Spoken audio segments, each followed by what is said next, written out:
Um, how do you fight an infection without antibiotics? Well, the original antibiotic was called silver.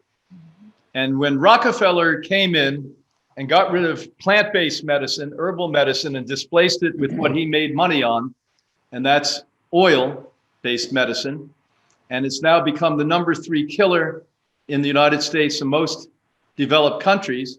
The only thing that supersedes death by pharmaceutical drugs is death from cancer and death from heart attacks and strokes. So when Rockefeller began that march to the third greatest death in the developed world, he basically did it by giving you something that was dangerous to take. And so to answer your question, that's the premise of why we have problems today. Yeah, and I think this whole idea, I mean, I think we should, question a lot of the narrative in allopathic medicine about needing antibiotics against these enemies that are all around us. I think a lot of it is somewhat a whole worldview. Like we have the animal agriculture worldview that really is at the core of Western society, is one afraid of nature and being against nature. All we do is dominate and exploit animals. That's our basic relationship to the world, is dominating and exploiting forests and ecosystems. And so at a very powerful psychological level, we feel like we don't belong here, right? I mean, nature's out to get us. We're out to get the animals, and so we have a whole science, and a huge money-making science, I have to say, that propagates this idea that we're surrounded by these invisible or microorganisms that want to harm us.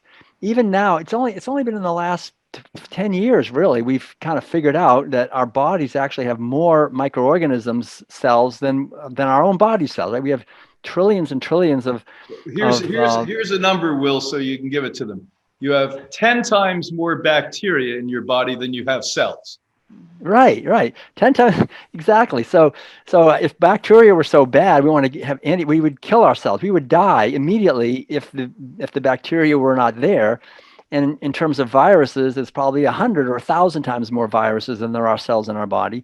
So this idea that somehow viruses and bacteria are the enemy sets us up for a massive amount of confusion and easily being exploited by industries that make money off of disease. They plant this idea that we're vulnerable to infections. It's always we're vulnerable to infections. We're always being told, oh gosh, be careful, you're going to get infected, but and then you have to take antibiotics for that. But I think our bodies are basically designed to eliminate toxins and to heal.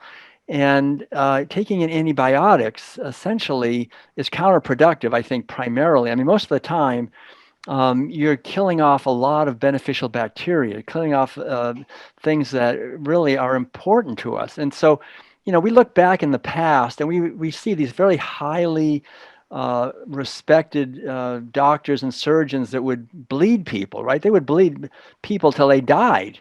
A lot of times, and we look back and we say, "Oh my, they were so benighted. They were so in such a delusion. They actually believe that stuff." I'm sure in the future they're going to be looking back at the way we do medicine now and go, "Oh my God, they gave people antibiotics.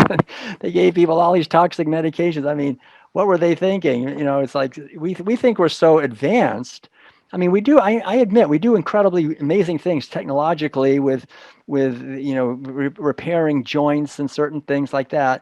But the way we approach the kinds of chronic diseases with these horribly toxic chemicals and drugs that are anti-life, antibiotic. That's what and we're taught to antibiotics trust means. this. Tell them, Dr. Yeah, Tuttle. right. I mean, antibiotic means anti-life. It's trying to we think that that's somehow going to make us healthy. I mean, so really, it's time, I think, for us as individuals to stop, trusting doctors so much. I mean, I mean, I was born in a family that we didn't trust the doctors. My father was going to go into medicine. He decided not to, and he kind of taught us to never trust doctors. And I've stayed out of the doctor's office for 50 years. And I'm glad I did. But, I know some people have situations where you feel like you have to trust them, and, good luck. But I think, the most important thing is to take responsibility and question these narratives, because they may be in the future and even right now be seen to be really off base. One of the things I've realized is that doctors are not scientists. They're not they're not trained in science. I think I got more science training getting my Ph.D. because I actually did a lot of courses in quantitative and qualitative research methodologies and so forth.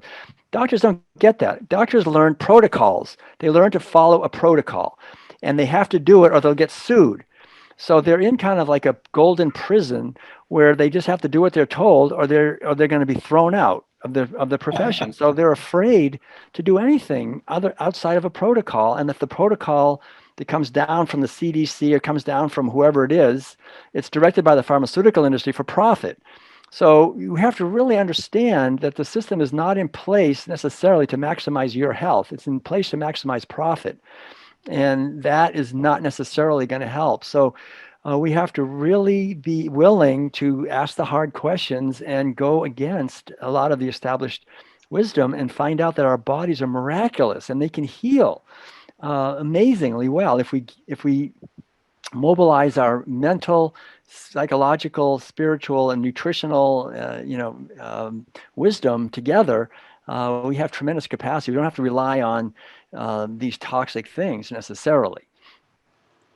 And Okay, so yeah, and just one more thing about antibiotic, it actually gives the infection a chance to repeat itself again and again. How many women take antibiotic for urinary infection, and it comes back and back, ear infection, it comes back and back. So it actually just giving it a chance to repeat itself.